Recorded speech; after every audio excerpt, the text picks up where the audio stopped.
Panginoong Diyos, turuan mo po kami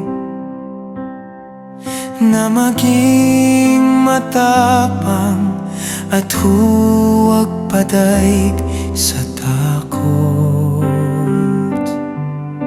May disiplina kapag kasama ang mababaw ang matas.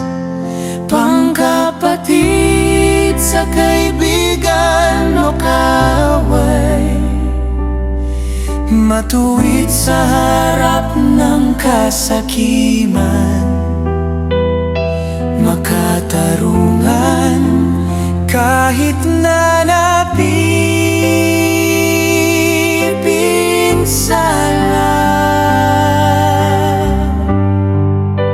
Panginoong Diyos, tulungan mo po kami na maging matapang na tagapagtanggol ng mga mahihina. Matapat na tagapagtanggol ng bansa at lipunan,